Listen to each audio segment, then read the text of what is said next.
When I saw my daughter hiring a caregiver who wasn't certified, I stayed quiet and hired a private investigator. 3 days later, he called me at midnight. "You need to see this footage now." I watched the recording, and my hands started shaking.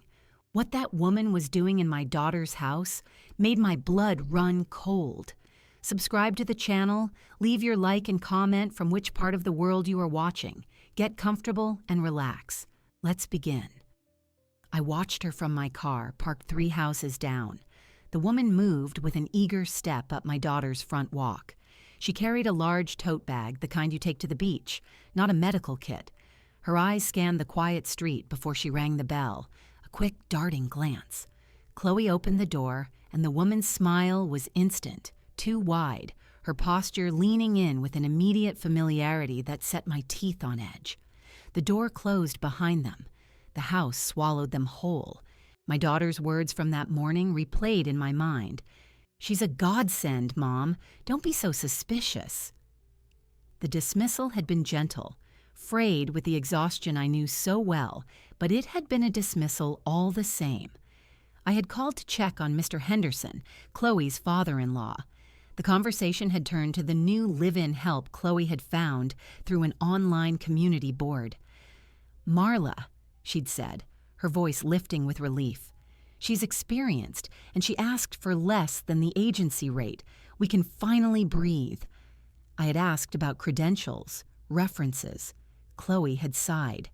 I showed her dad's medication list, and she knew exactly what everything was for. That's reference enough for me right now. The phone had felt heavy in my hand.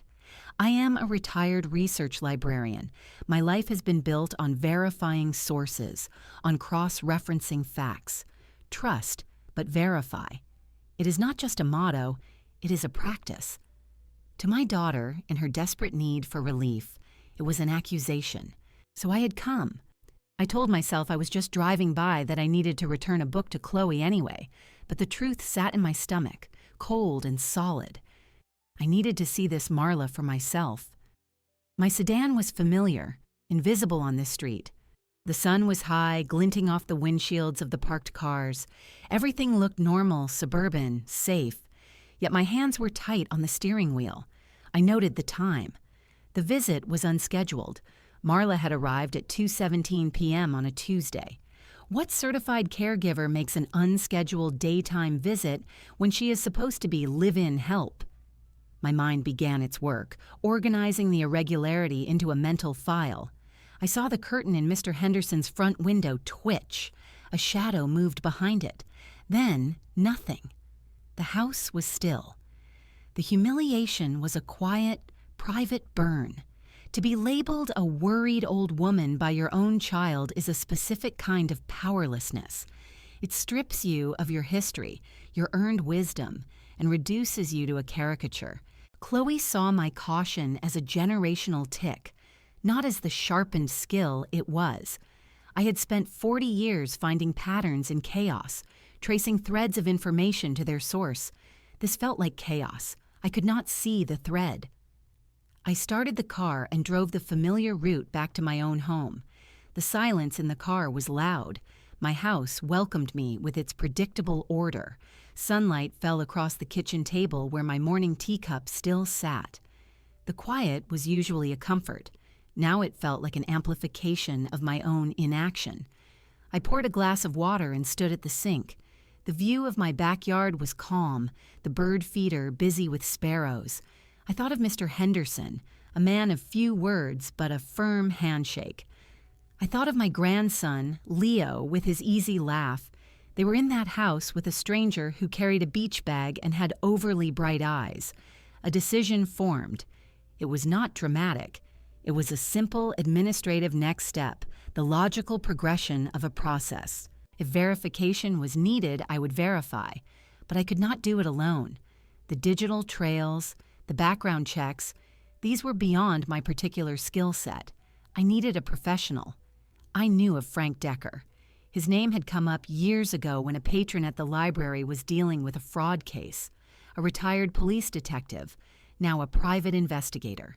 He had a reputation for being thorough and discreet. I had never needed his services before. I had always been the one providing information, not commissioning it. I found his number online. The website was simple, no flashy graphics. I called. His voice was gruff, but not unfriendly. I made an appointment for the next morning. I did not say much on the phone. I stated my name and my business, a potential matter of elder care fraud. He gave me an address and a time. That evening, Chloe called. Her voice was lighter. Marla made a wonderful meatloaf for Dad. He ate almost all of it, and she did 2 loads of laundry without me even asking. "That's good," I said, my tone even. "I'm glad you're getting some help. See, I told you. You can stop worrying." "I'm your mother, Chloe. I never stop." It was the truth, but I let it sound like a soft joke. After we hung up, I sat in my living room. The dark gathered outside the windows. I felt a strange calm. The worry was still there, but it had been compartmentalized. It was now a problem with a path to a solution. The emotion, the fear, the insult of being brushed aside was pushed down beneath a layer of procedure. I would gather facts. Facts would determine my next action. The memory of that woman's quick, scanning glance up and down the street was the clearest fact I had. It was not the look of a caregiver arriving for a shift. It was the look of someone assessing a perimeter. A librarian knows how to observe. She knows that the most important information is often not in the text, but in the margins, in the footnotes, in the things that do not quite fit the cataloging system. I went to bed that night not as a worried grandmother, but as a principal investigator on a preliminary inquiry. The difference was critical. One state is passive. The other is a position of agency. It was the only way I could lie there in the dark and not get up, get in my car, and drive back over to bang on my daughter's door. The system had to be followed. I would follow it. My final thought before sleep was a note in my mental file. Subject, Marla. First visual confirmation 2:17 p.m. No professional medical bag. Demonstrated heightened situational awareness upon approach. Client, daughter, reports high satisfaction, citing domestic tasks. Discrepancy between observed behavior and reported role requires further investigation. It was a cold comfort, but it was a comfort nonetheless. The work had begun. The next morning, I prepared for my meeting with the same methodical care I once used to assemble research guides. I dressed in a simple, neat pantsuit. I gathered my notes. They were not scribbled thoughts on scraps of paper, but a concise timeline typed on a single sheet. I included the date and time of my observation, a physical description of the woman, the make and model of the car I had seen parked nearby earlier in the week, and a transcript, as best as I could recall, of my daughter's comments about Marla's credentials, or lack thereof. I placed this sheet in a plain folder. Then I drove to Frank Decker's office. His office was in a modest brick building on the older side of town, between a dentist and an insurance agent. The door had his name and the words, "Private Investigations," stenciled in faded black lettering. I entered. A small bell chimed. The room was exactly as I had imagined, which gave me an immediate, if slight, sense of confidence. It was dominated by a large, cluttered desk.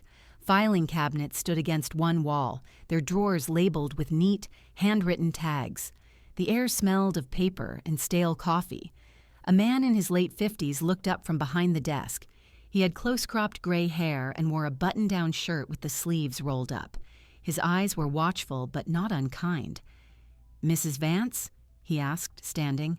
"Mr. Decker, thank you for seeing me on short notice." He gestured to a worn leather chair opposite his desk. "Frank is fine. Please sit." I sat, placing the folder on my lap. He resumed his seat and waited. He did not offer small talk. I appreciated that. "I believe my daughter has hired a fraudulent caregiver for her father-in-law," I began. My voice was steady. "I have no concrete proof of a crime yet, only inconsistencies and a strong instinct. My daughter trusts this woman implicitly. My concerns have been dismissed. I need you to find the proof. I cannot." He nodded slowly, lacing his fingers together on the desk. "What makes you suspicious?" I opened the folder and handed him the single sheet. He took it, his eyes scanning the contents. He read slowly, thoroughly. I watched his face. There was no skepticism, only assessment. "You wrote this?" he asked, tapping the paper. I did. "It's very orderly. You have a background in law?" "In research. I was a librarian for 40 years.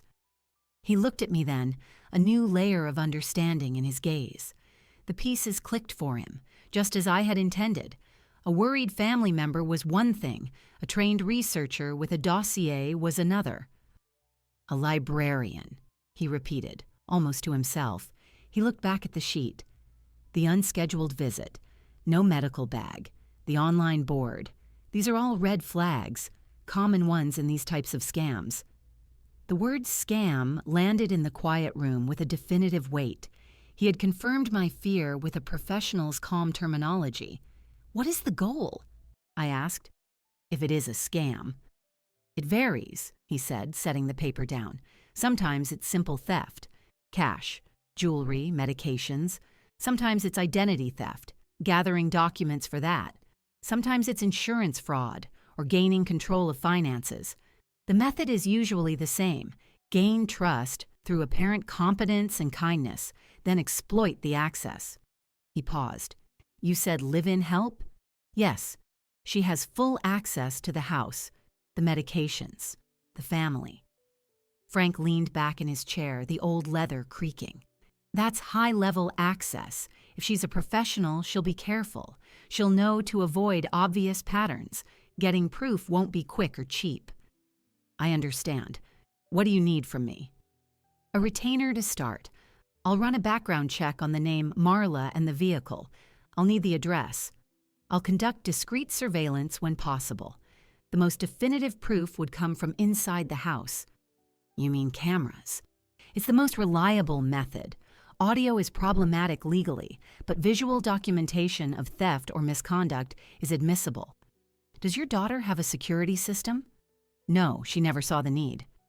"We would need to install devices. That requires access to the home without the subject's knowledge." "I have a key," I said. "I water my daughter's plants when she is away. I can access the house when she is at work, and Marla is out with Mr. Henderson if they have appointments. My daughter mentioned physical therapy sessions on Thursday afternoons." Frank considered this. "That could work. It's a risk. If she discovers a camera, she'll vanish, and we lose any chance of holding her accountable." "Then we will not let her discover them." The statement came out with more force than I intended. It was not a request. It was a plan. A slight, almost imperceptible smile touched Frank's mouth. It was not amusement. It was recognition. "You've thought this through." "I have. My objective is not just to remove her. It is to provide my daughter with irrefutable evidence so she understands the threat and is protected from future instances of this kind. And," I added, the coldness settling in my words, "to ensure this woman faces legal consequences." He was silent for a moment, studying me. "Most people come in here angry, scared. They want me to fix it. You've come in with a diagnosis and you're asking for the specific tools to perform the surgery yourself." "I am asking for a professional collaboration," I corrected. "You have the expertise in investigation and law. I have the access, the insider knowledge of the family's schedule, and the motivation. I believe that is an efficient division of labor." He let out a short breath, a sound of concession. "Okay, Mrs. Vance. Eleanor. He picked up a pen. "We'll do it your way. I'll draw up a contract. The retainer covers 20 hours of my time, including the background work and equipment setup. After that, we bill hourly. I'll source small wireless cameras. You will need to place them. I'll show you how. We target common areas and the old man's room if possible. That is acceptable." The formalities concluded. The atmosphere in the room shifted. We were no longer client and investigator. We were co-conspirators.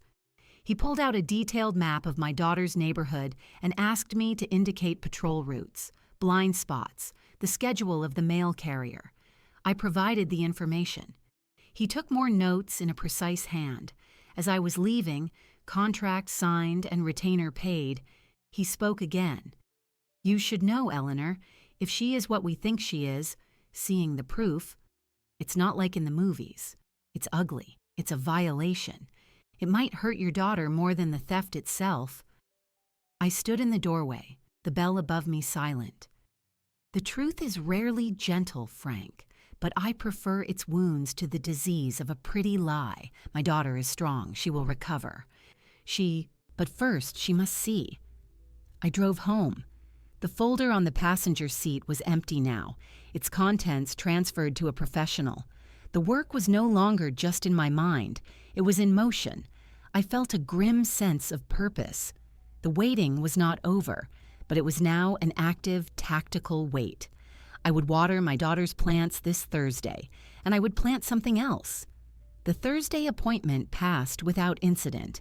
I entered my daughter's house with my key, a watering can in one hand and a tote bag containing the small wireless cameras Frank had provided in the other. The house was quiet, empty. I felt like an intruder in a space that had always been a second home. I placed the devices as Frank had instructed, one in a bookshelf in the living room, angled toward the main sitting area and the hallway, another disguised within a digital clock facing Mr. Henderson's favorite chair, a third in the old man's bedroom, concealed within the frame of a landscape painting that faced his dresser and bed. My hands were steady. The process was mechanical. I watered the plants, wiped a counter, and left. The operation was now live. 2 days later, Chloe insisted I come for Sunday dinner.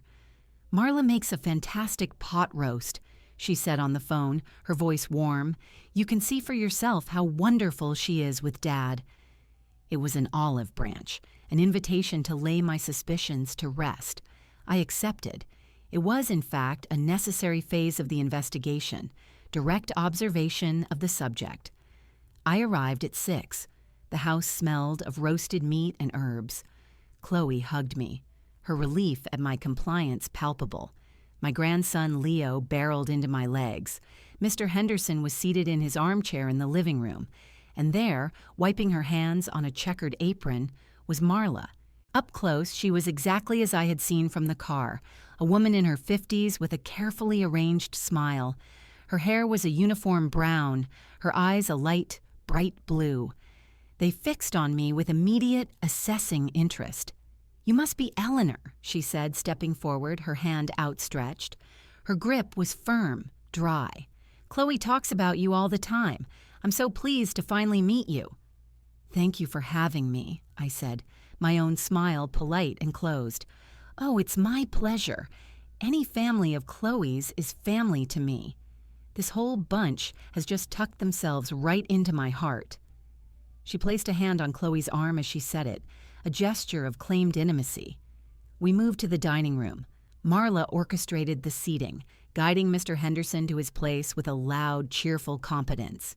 "There we go, Mr. H. Right in your spot. Napkin in your lap, just like we practiced."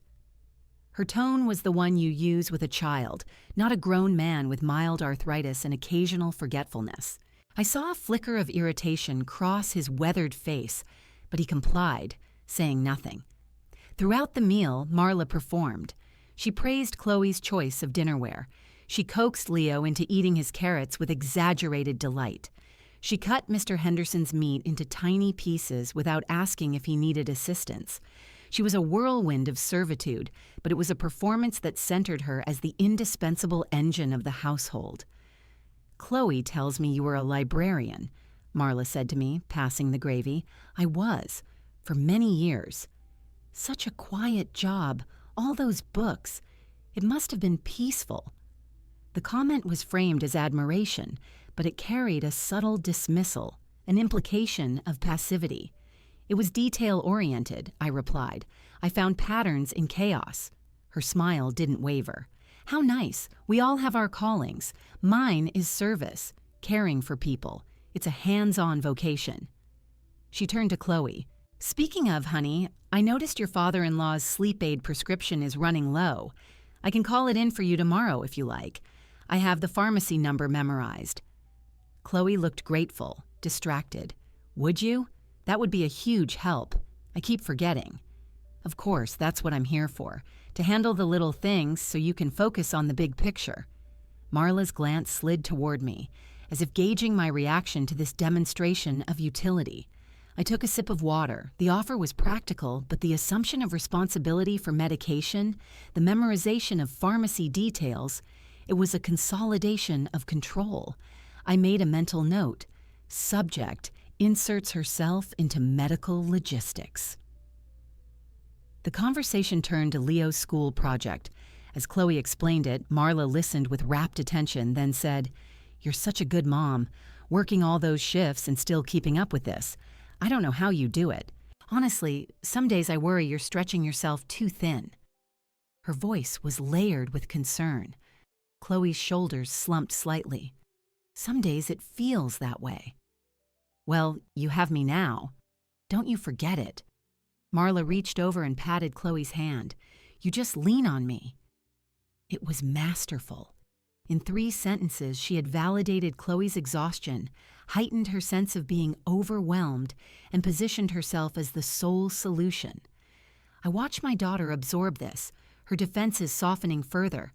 The manipulation was quiet, professional, and entirely effective. I played my part. I asked vague questions about Marla's past experience.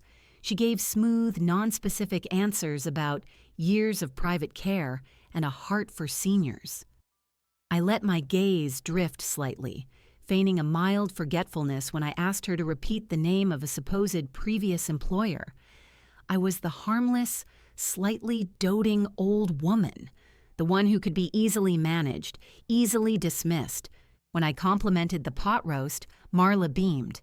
"A family recipe. I'm so glad you like it, Eleanor. You know, cooking for a family is one of life's greatest joys. It's how we show love." She looked directly at me. "Don't you agree?" "It is one method," I said. After dessert, I helped Chloe clear plates. In the kitchen, she whispered, "See? She's amazing, Mom. She just takes care of everything." I looked at my daughter's tired, hopeful face.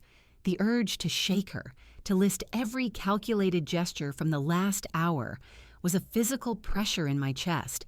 Instead, I squeezed her shoulder. "She is certainly involved," I said, choosing the most neutral word I could find. I left soon after. Marla stood in the doorway next to Chloe, waving goodbye, a picture of domestic integration. As I drove away, the polite smile faded from my face. The dinner had been a success, but not in the way Chloe intended. I had not been reassured. I had been given a master class in the antagonist's technique. The facade was polished, durable. It was designed to disarm and create dependency.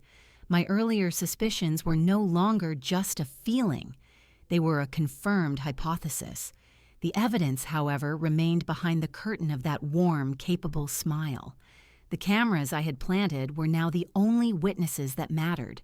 The waiting continued, but now it was a shared vigil between me and the silent, electronic eyes in my daughter's home.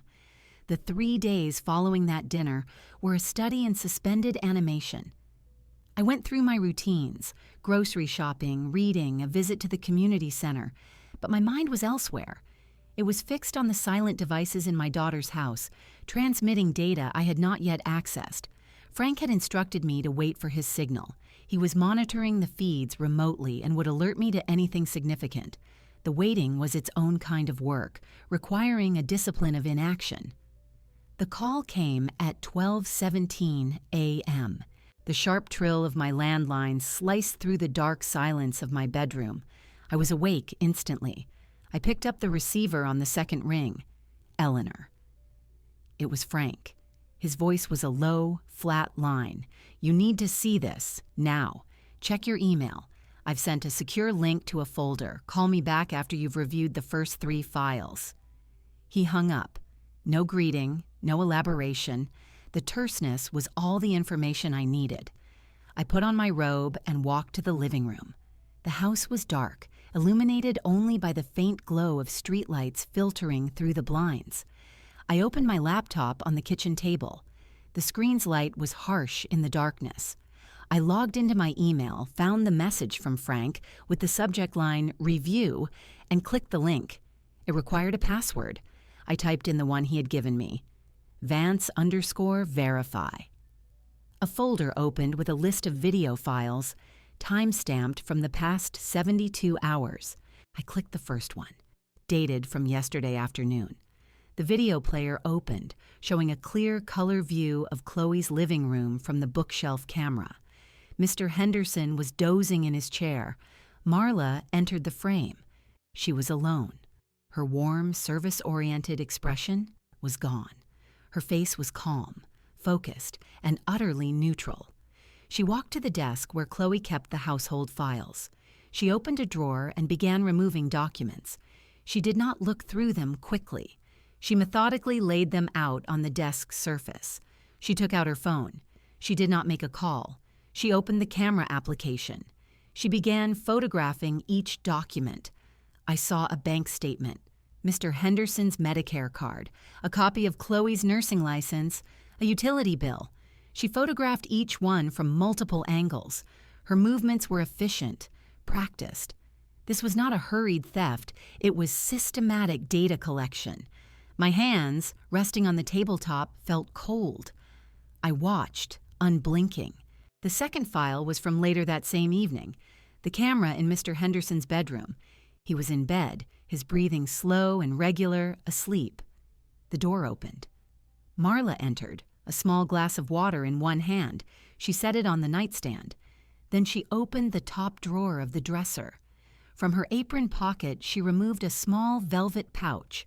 She opened Mr. Henderson's jewelry box, a simple wooden thing that had belonged to his wife. She selected a pair of gold cufflinks and a silver tie clip.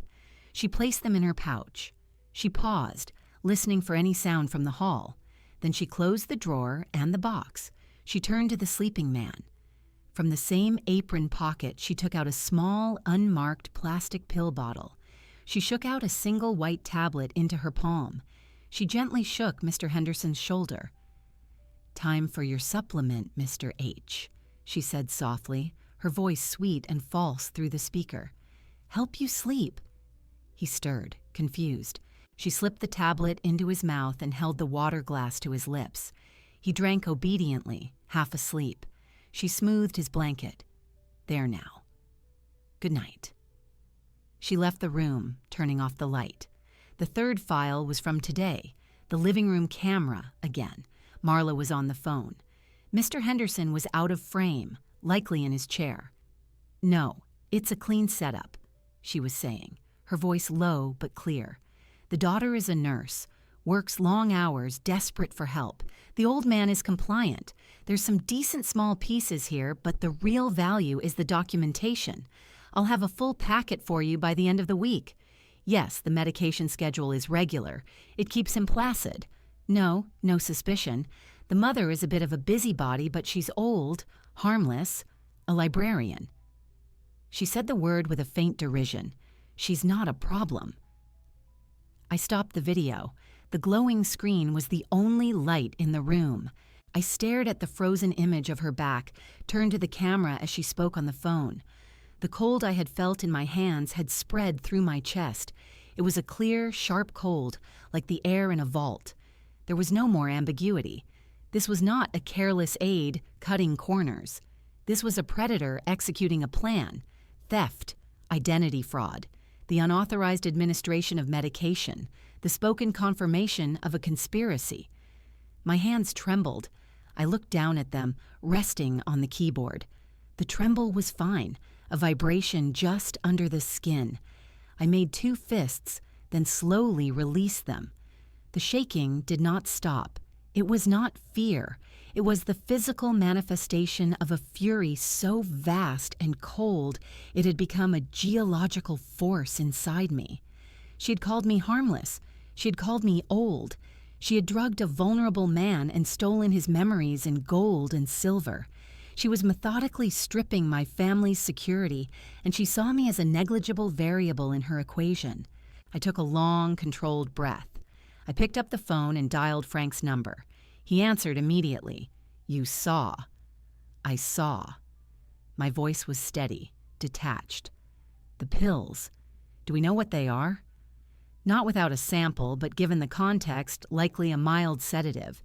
Keeps him passive and disoriented, makes him less likely to question her or report anything. The man on the phone. Did you get a trace? Working on it. The number is a disposable, but the conversation confirms an accomplice. This isn't a solo operation. I looked at the frozen video on my screen. The evidence is sufficient for the police. It is, Frank said. I can compile the files and we can go to the station first thing in the morning. I considered this. The image of Marla's dismissive expression as she said, librarian, floated in front of me. Going to the police was the correct logical step, but it was also a procedural step. It would be slow, reports would be filed, Chloe would be notified, horrified, but the process would remove her agency. Marla might be arrested, but she might also be released on bail, or the case might be deprioritized. She would simply vanish and reappear elsewhere with a new name, preying on another desperate family. No, I said. The word was quiet and final. No. Frank's tone was cautious, not argumentative. Not yet. This is a surgical operation. We have identified the cancer. Now we need to ensure we remove every single cell. If we call the police now, we get one woman.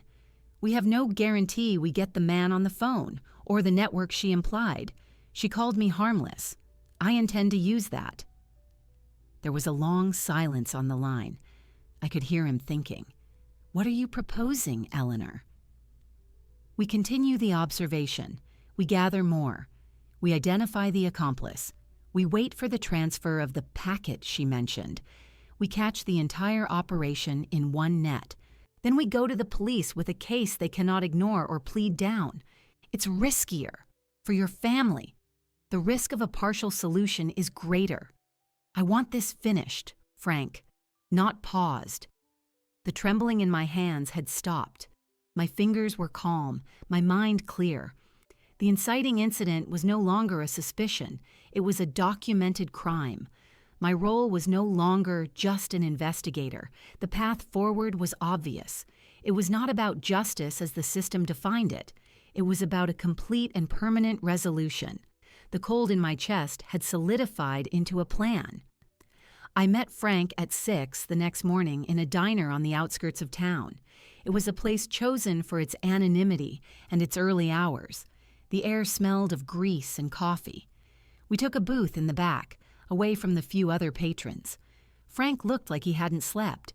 I had not slept either, but I felt a cold, clear alertness. He spoke first, his voice low. I've been thinking about it all night. We have felony theft, fraud, likely assault with the unauthorized meds. The DA would take it. Chloe and Mr. Henderson are safe the moment we have Marla in custody. Are they? I asked, stirring a single cream into my coffee. If we arrest her, her accomplice is warned. He disappears. He has copies of all the documents she photographed. My family's identities are still in the wild. He could use them at any time, or he could simply start again with another Marla in another town. We solve one problem and leave the root intact. Frank leaned forward, his forearms on the Formica table. My job is to protect your family. The most direct route to that is removing the immediate threat.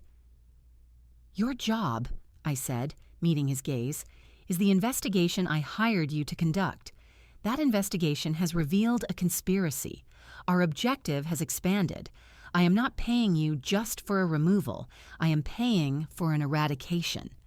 He sat back, studying me. The waitress refilled our cups and left. You're talking about a sting operation. Controlled conditions. Those are best left to law enforcement. Law enforcement works with the evidence they are given. We are in a position to give them more. Better evidence. A complete picture. I took a folded sheet of paper from my purse. It was a simple list, written in my precise hand. This is what we need. He took the paper and read. 1. Positive identification of the male accomplice. Vehicle, license plate, clear facial image. 2. visual documentation of the physical transfer of stolen goods and/or copied documents between Marla and accomplice. 3. A clear sample of the unmarked medication for analysis. 4. Evidence linking them to any other potential targets or past operations. He looked up. This is a tall order. It requires more surveillance, more equipment, and it keeps your family in the line of fire longer. One mistake, and she bolts. Then we cannot make a mistake. I kept my voice level. We use her own plan against her.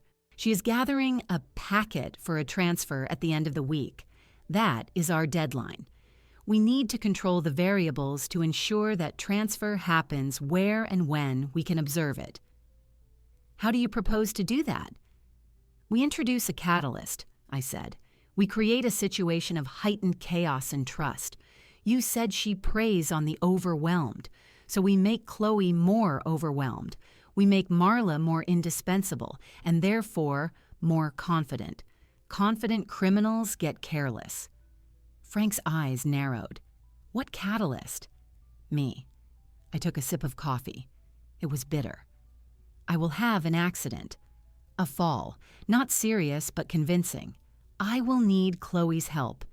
It will pull her focus from her own household, increase her dependence on Marla to manage things at home. It will also likely bring Marla to my house, to help, giving you an opportunity to plant cameras here as well, in case they use it as a meeting place. More importantly, it will reinforce my persona as a frail, harmless old woman. It will remove me as any perceived threat in her mind. He was silent for a long moment. I could see him running through the scenarios, the risks. That's a significant emotional manipulation of your daughter. It is, I acknowledged, the words tasting like ash. It is a deception I will regret. But the greater deception being perpetrated against her justifies the tactical lie. The goal is to shorten the overall period of danger. We accelerate her timeline, forcing her hand. And the transfer? We can't guarantee she'll do it at the house. We can influence it, I said. We need to provide an irresistible item for that packet. Something that seems like a high-value score, prompting an in-person handoff. I reached into my purse again and retrieved a small velvet box. I opened it. Inside, on a bed of white cotton, lay an antique brooch. It was silver with a small dark blue stone. This belonged to my mother. It is not particularly valuable, but it looks it. I will bring it to Chloe's house during the confusion after my accident. I will make a point of showing it to her, saying I've been meaning to get it appraised. I will leave it in a seemingly insecure location. It will be bait. Frank stared at the brooch, then at me. A new respect, tinged with apprehension, was in his look. You've planned this out thoroughly. I have had time to think. Do you see flaws in the sequence? He exhaled, running a hand over his jaw. It's risky, but it's not unsound. The emotional bait is as important as the physical bait. If she thinks Chloe is distracted and you're incapacitated, she'll feel secure. If she sees a quick, valuable prize, she'll be motivated to move it. He tapped the list. We'll need more cameras. At your house, and a directional microphone for the exterior of Chloe's house to catch vehicle descriptions or conversations outside. I'll need to be on constant remote monitor. Can you do that? I can. But Eleanor, you need to understand. Once we start this, we're committed. There's no stepping back without tipping her off. You'll have to lie to your daughter's face. You'll have to sell the performance perfectly. I closed the velvet box, the click of the lid, a definitive sound. I am aware of the requirements. The performance began the moment I doubted her godsend. This is simply the next act. I place money for the coffee on the table. When do we begin? Tonight, Frank said, his decision made. You have your accident this evening. Call Chloe distressed. I'll be nearby to watch the aftermath. Tomorrow, while you're recovering and Chloe is at work, I'll get into your house to place cameras. We move the bait in the next 2 days. Then we watch. I stood up. The diner was brighter now, the morning sun cutting through the window. Then we watch, I agreed. As I walked to my car, I felt the weight of the brooch in my purse. It was not a heavy object, but its new purpose gave it mass. I was no longer just gathering evidence. I was now engineering it. The path was set. The cold focus that had entered me in the dark of my living room was now a roadmap. There was no room for doubt. Doubt was a luxury for the unviolated. My family had been violated. The response was no longer an investigation. It was a campaign, and I had just laid out the first tactical move. The performance required precision. I returned home from the diner and spent the afternoon preparing the stage. I moved a small rug in my hallway to a position where it could plausibly catch the edge of a shoe. I cleared any potentially dangerous objects from the immediate area. The fall needed to be believable, not catastrophic. I practiced my story until it felt seamless. I had been carrying a laundry basket, caught my foot, and tumbled sideways, hitting my hip and elbow. It was mundane, the kind of accident that happens to people my age, prompting concern but not an ambulance. At 7 that evening, I made the call. I let my voice waver, allowed a slight breathlessness to enter it. "Chloe? Honey, I'm so sorry to bother you. I've had a little fall." Her response was instant, a spike of alarm. "Mom, are you hurt? Should I call 911? No, don't do that. I think I'm all right. Just shaken up. My hip is sore. I'm on the floor in the hallway. I feel so foolish." "I'm coming right over. Don't try to move." I heard the rustle of her gathering things, the background murmur of Marla's voice asking what was wrong. "Marla's here. She can stay with Dad and Leo. I'll be there in 15 minutes. I hung up and positioned myself on the floor, my back against the wall. I arranged my limbs to look awkward, untidy. I waited. The floor was cool and hard. I focused on slowing my breathing, letting a genuine ache from staying in one position build in my joints. This was the first tangible lie, and its physical discomfort was a fitting penance. Chloe arrived in 12 minutes. I heard her key in the lock, her frantic footsteps. She rounded the corner and saw me. Her face was pale with fear. "Oh, Mom!" She knelt beside me, her nurse's training taking over as her hands gently probed my limbs, checking for obvious breaks. "Can you move your toes? Your fingers? Does your head hurt?" I answered her questions with subdued, precise honesty where I could. "My toes are fine. My right hip is very tender. My left elbow took some of the impact. I have a headache from the shock, I think." All of this was true. Born from sitting on a hardwood floor for 15 minutes, she helped me to my feet, supporting my weight. I leaned on her heavily, allowing a wince as I put pressure on my right leg. She guided me to the living room sofa. "We should get you to an urgent care. Get an x-ray." "Not tonight, honey. I'm just bruised. Help me get some ice. I'll call my doctor in the morning if it's no better." I needed to downplay it just enough to seem stoic, not reckless. She fetched ice packs and a blanket. As she fussed over me, her phone buzzed repeatedly. It was Marla, texting for updates. Chloe read the messages aloud, her voice strained. "She's asking if you need anything, if she should bring over soup. She says not to worry about Dad. She has everything under control." "She's very kind," I said, the words bland. "But you should get back. I'll be fine here, really." Chloe shook her head. "I'm not leaving you alone tonight. I'll sleep on the couch. Let me just call Marla and make sure she's okay to stay late." She stepped into the kitchen to make the call. I listened to her side of the conversation, the grateful relief in her tone. "Marla, you are an absolute lifesaver." "Yes, just for tonight." "Thank you. Thank you so much. I'll be back first thing in the morning to relieve you," she returned. "It's settled. She's fine with it. See? A godsend." I closed my eyes, not wanting her to see the cold flash that went through them. The trap was baited and the prey had taken the first step into it. My accident had successfully transferred Chloe's attention and multiplied her dependence. Marla now had unchallenged overnight access to the house. The next morning, Chloe insisted on making me breakfast before she left. She was distracted, torn between her duty to me and her responsibilities at home. "Are you sure you'll be all right? I can call out of work." "Absolutely not. I will rest. I have your number. Go, take care of your family." I shooed her away, the model of self-sufficient motherhood. Once she was gone, the house was silent. I did not rest. I waited. Frank arrived 30 minutes later carrying a small toolkit. He gave me a brief nod. "How's the hip?" "Functional. Proceed." He worked efficiently, placing 2 small cameras in my living room and 1 in the hallway facing the front door. "In case she visits," he explained.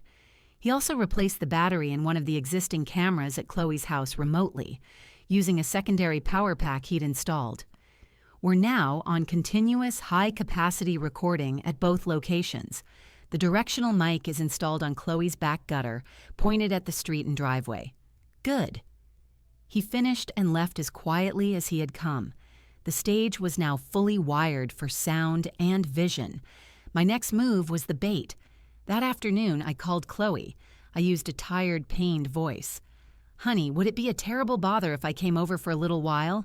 I'm going stir-crazy here alone, and I'd love to see Leo. I can take a cab."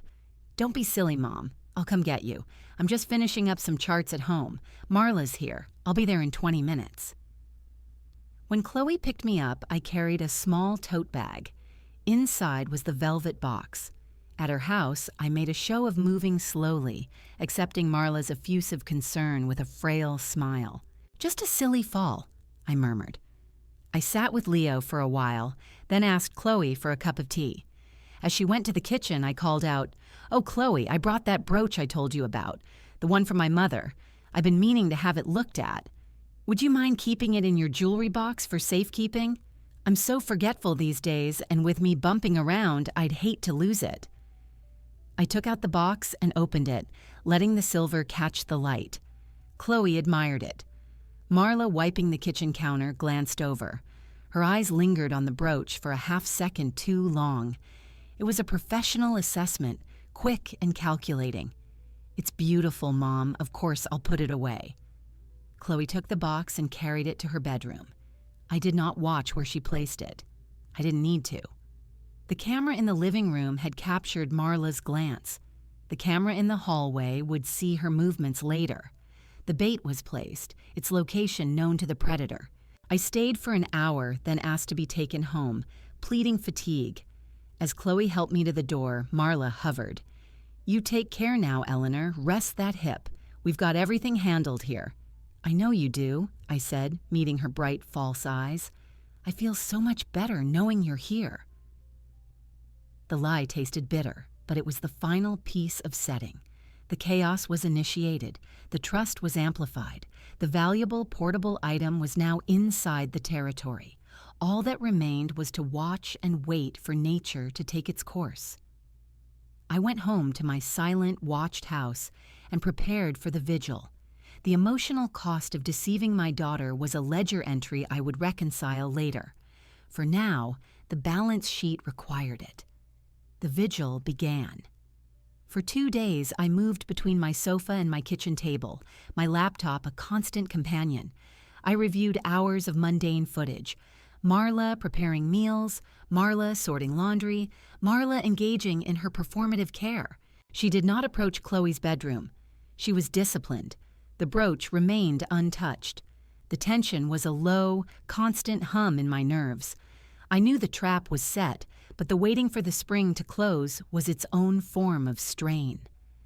Frank called on the afternoon of the second day. His voice had a new, grim texture. "Eleanor, we need to talk, not on the phone. Can you meet?" "Where?" "My office. 30 minutes. I drove there, the routine of the streets feeling surreal against the gravity in his tone. He was waiting for me. The door unlocked. His desk, usually cluttered, was now the epicenter of a storm of paper. A large pinboard had been wheeled out from against a wall. It was covered in printed photographs, maps, and notes connected by a web of red string. "Sit down," he said, gesturing to the chair. He remained standing, pointing to the board. I ran the background check on the name Marla Johnson she gave Chloe. It's a clean identity. Too clean. Social Security number issued to a woman who died in infancy in Nebraska. A ghost. The car is registered to a Shell LLC. Dead ends. I looked at the board. There were pictures of Marla, captured from the video feeds. There were also pictures of other women, printed from driver's licenses or social media profiles. I did not recognize them. I got a match on her prints, Frank continued. He tapped a departmental memo sheet. She's in the system, arrested 5 years ago in a neighboring state for elder fraud. But the charges were dropped when the primary witness, the victim, became too cognitively impaired to testify. She used a different name then, Sandra Myers.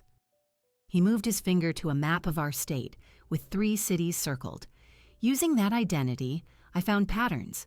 Similar reports over the last 3 years. Not many. 4. All in middle-class suburbs, all involving a live-in caregiver placed through informal channels, community boards, church bulletins, flyers at grocery stores. The descriptions of the caregiver vary, but the method is identical. Gain trust, handle medications, isolate the victim from family, then begin systematic theft of documents and valuables. He pointed to the photos of the other women. These are the identities used in those cases. Different names, different appearances, hair color, style, but the height, weight, age range are consistent. I think it's the same woman, or a very tight team. You said 4 reports, I stated, my eyes tracing the strings between the cities. 4 that I could definitively link with the resources I have. There are probably more. The cases are spaced out, geographically dispersed. They're careful. They move on before major alarms are raised. The thefts are kept below insurance threshold amounts. The document copying is rarely discovered until long after. He finally sat, the weight of the information heavy in the room. This isn't a solo grift, Eleanor. It's a small, mobile operation. Probably 2, maybe 3 people. They share identities, tactics, and likely profits.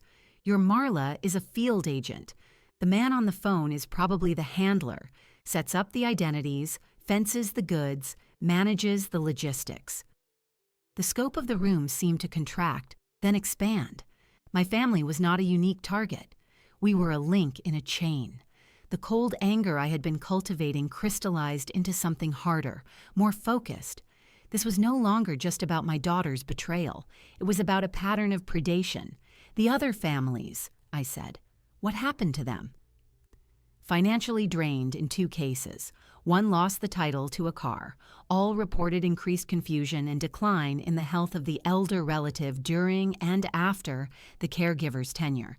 In one case, the victim was moved to a nursing home shortly after, their assets depleted. He met my gaze. She doesn't just steal things, Eleanor. She dismantles lives. She creates the crisis she was hired to solve. I looked at the pinboard, at the red lines connecting my suburb to others. The personal violation was now a communal one. The rage was not diminished. It was multiplied. We have to get them all, not just her, the handler, the network. That changes the game, Frank said. Taking down a small ring requires different evidence. We need to catch them communicating, transferring items between each other. We need to prove conspiracy. The brooch might get us her, maybe him, but not necessarily the full operation. I stood and walked to the board. I studied the map, the timeline. Then we need to force a larger transaction. We need to make the score too good to pass up directly to the handler. We need to present an opportunity for a bigger haul, one that requires his direct involvement. How? The bait was a brooch. The bait now needs to be a vault. I turned to him. My house. We let it be known that I have a small, valuable collection, family heirlooms. I am old, injured, and my daughter is distracted. It's the perfect next target.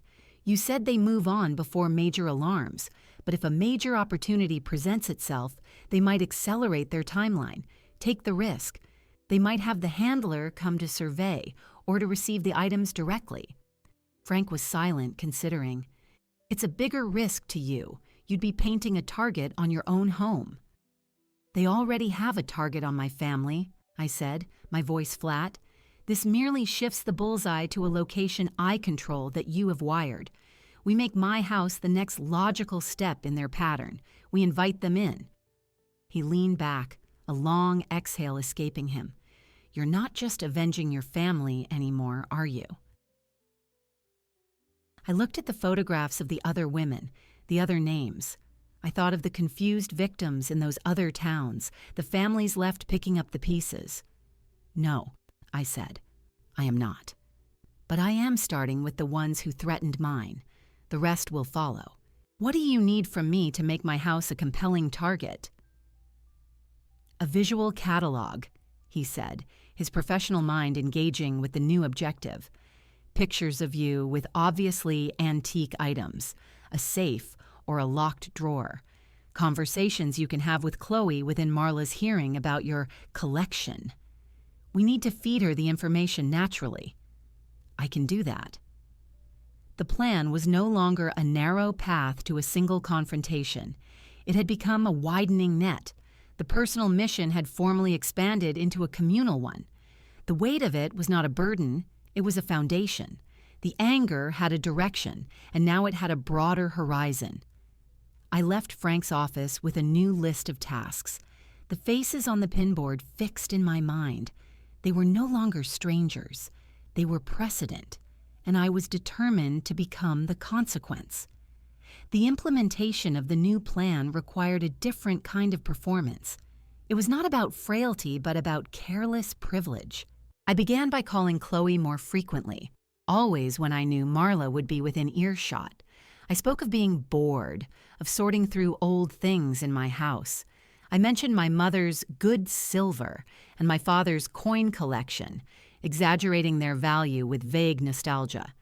I really should get that silver appraised properly, but with this hip, just getting to the safety deposit box is a chore, I said loudly one afternoon. Chloe, distracted, offered to help, but I demurred. "Oh, don't you worry about it, honey. It's safe enough in the house. Who's going to bother an old lady?" Frank, monitoring the audio from Chloe's house, confirmed Marla's increased interest. "You're getting longer pauses in the background when you talk about that stuff. She's listening." The bait at Chloe's house, however, remained the immediate trigger. 2 days after my conversation with Frank about the network, the spring finally closed. It happened in the late afternoon. I was at my kitchen table reviewing a separate, static feed from the camera in Chloe's living room. It was a passive monitor. Frank was the one actively watching all the streams. My phone buzzed. A text from Frank. "Check primary feed. Now."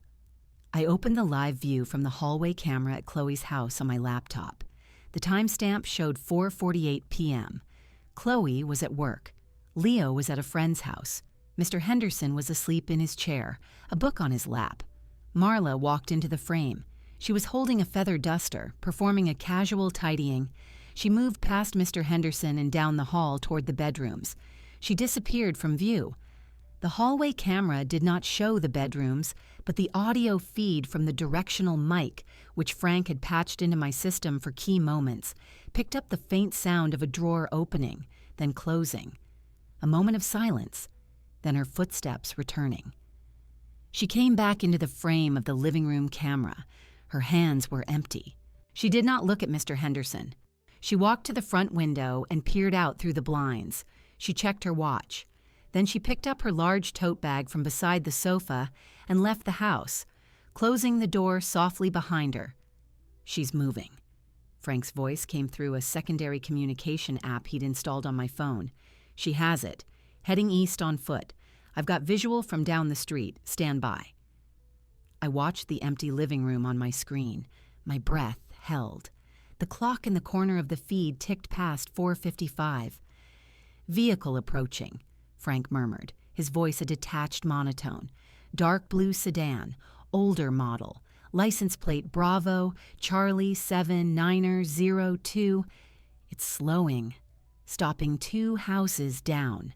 She's approaching the passenger side.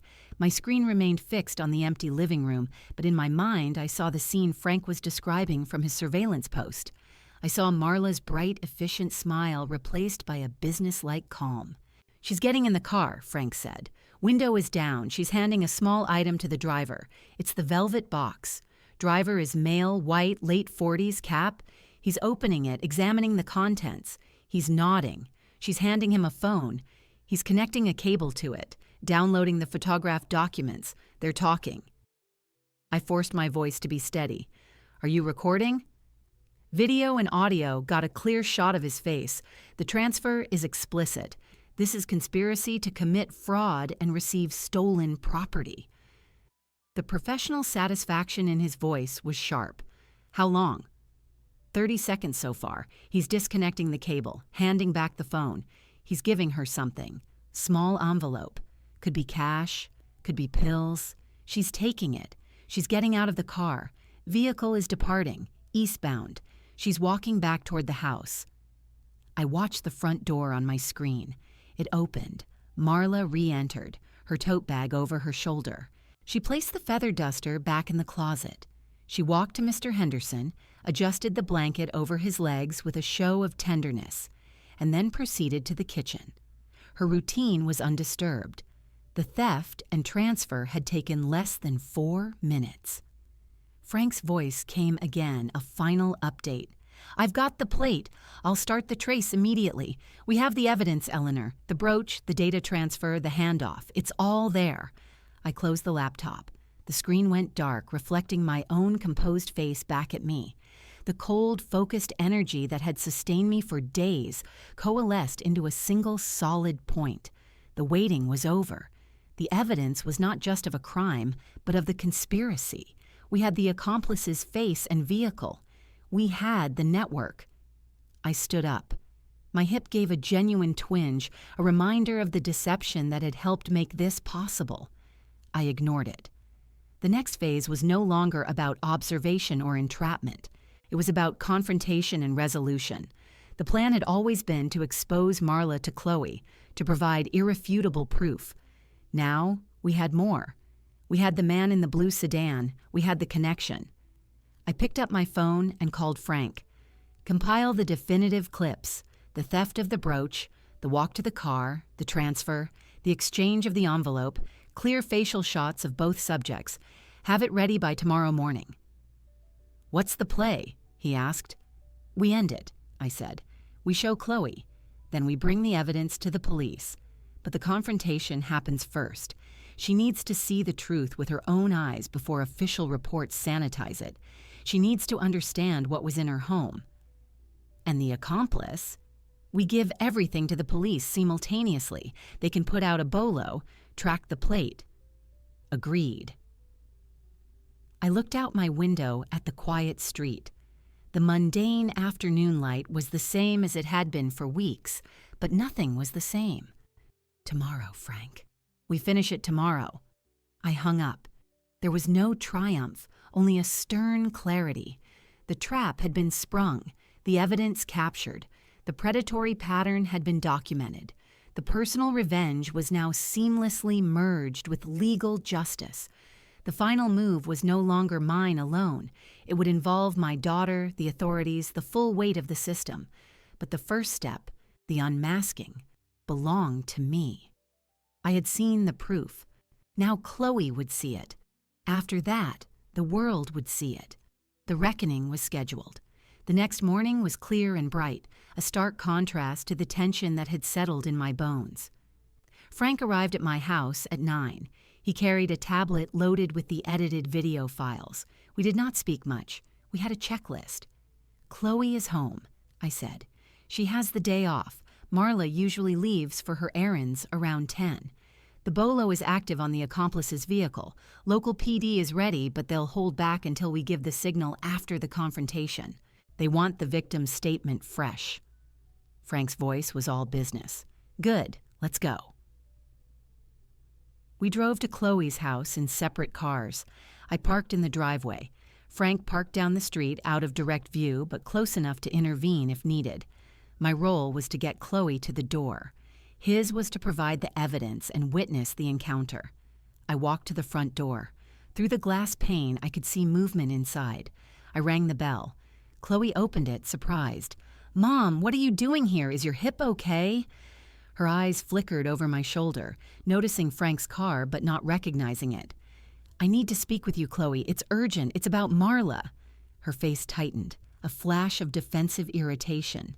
Mom, not this again, please. It's not a suspicion, I said, my voice low and firm.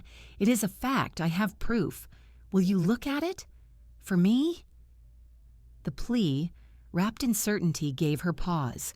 Her trust in me, buried under her trust in Marla, surfaced for a moment. She nodded, stepping back. Okay, but make it quick. She'll be leaving soon. As I stepped inside, Marla came into the hallway, pulling on a light jacket. Her smile was ready.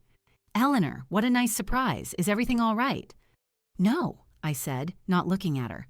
I kept my eyes on Chloe. The proof is outside. Come to the porch, Chloe. Confused, Chloe followed me. Marla, her curiosity piqued or her caution triggered, trailed behind. What's this all about? She asked, a note of innocent confusion in her voice. We stood on the sunlit porch. I gestured to Frank, who emerged from his car and walked up the path, the tablet in his hand. Marla's smile faltered for a second, her eyes taking in Frank, his posture, his purposeful walk. This was not a social visit.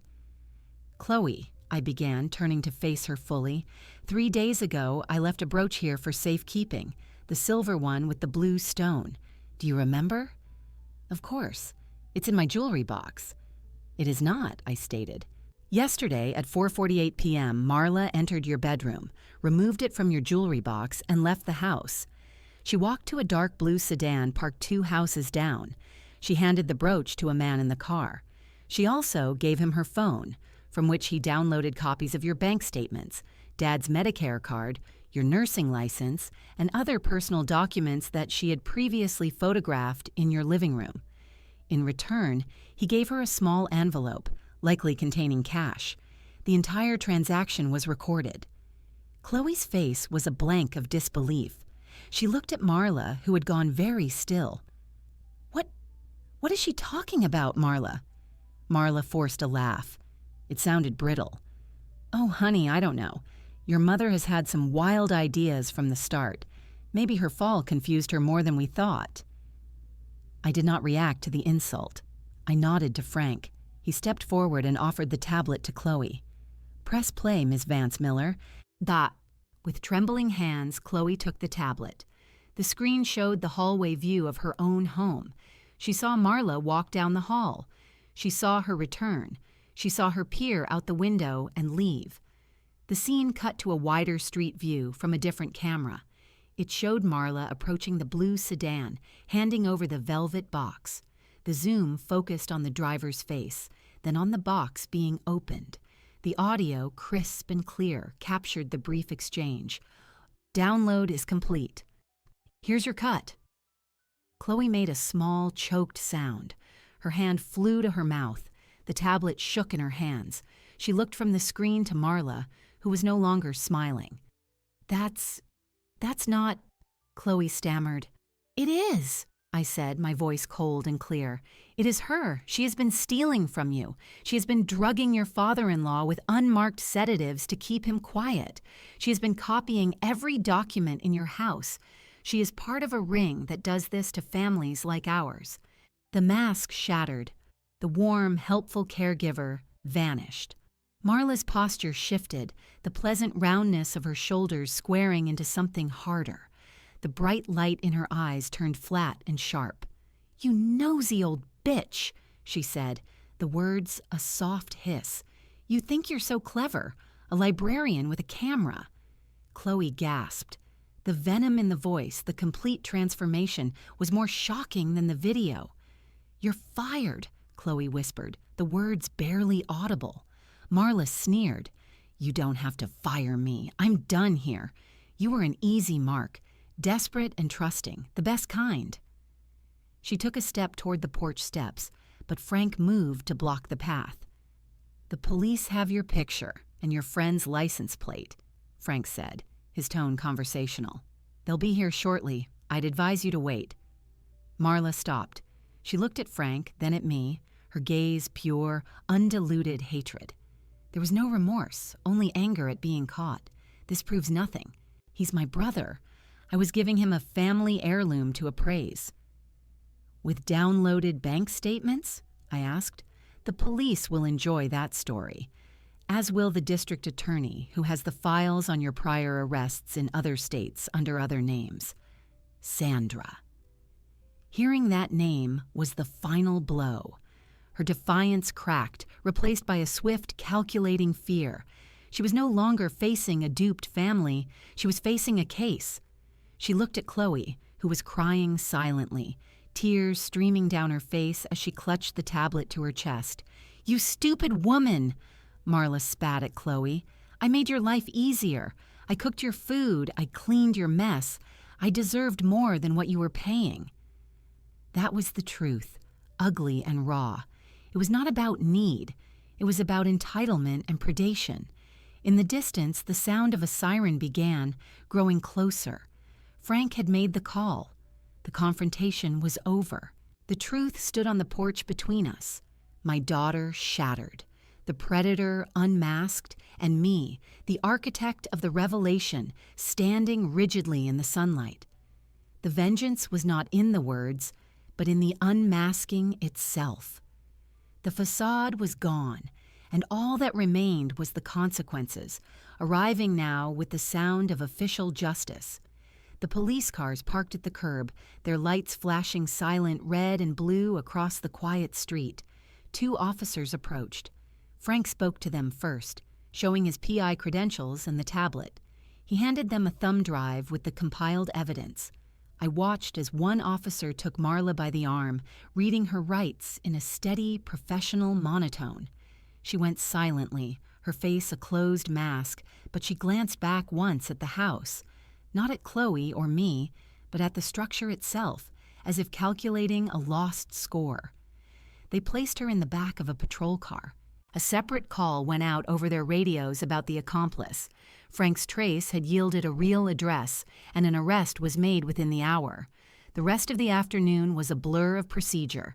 Chloe gave a statement at the kitchen table, her voice shaky but clear. I sat beside her, adding details only when asked. The officers were thorough but kind. They took the unmarked pill bottle Frank had managed to retrieve from Marla's toiletry bag during the confusion. Lab tests later confirmed it was a potent, unapproved sedative. They cataloged the theft of the brooch and the copied documents. It was a solid, prosecutable case. When the officers finally left, the house felt different. The air was still, but the lingering sense of violation began to recede, replaced by a hollowed-out quiet. Chloe sat at the table staring at her hands. Leo was with a neighbor. Mr. Henderson was resting in his room, unaware of the storm that had passed. I made tea. The familiar ritual, boiling water, selecting chamomile, placing 2 mugs on the counter, grounded me. I carried the mugs to the table and sat across from my daughter. For a long time, she didn't speak. Then she said, "I called her a godsend." The words were ripped from her. "You needed help," I said. She presented herself as the solution. That is what they do. "You tried to warn me. I called you suspicious. I made you feel—" She couldn't finish, a fresh wave of shame choking her words. "It doesn't matter," I said, though it had mattered deeply. "What matters is that it's over." She looked at me then, her eyes red-rimmed and searching. "How did you know? Really know?" I didn't. Not at first.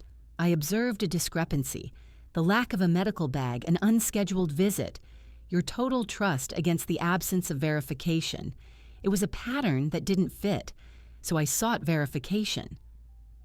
I did not mention the nights of watching footage, the calculated fall, the planted bait.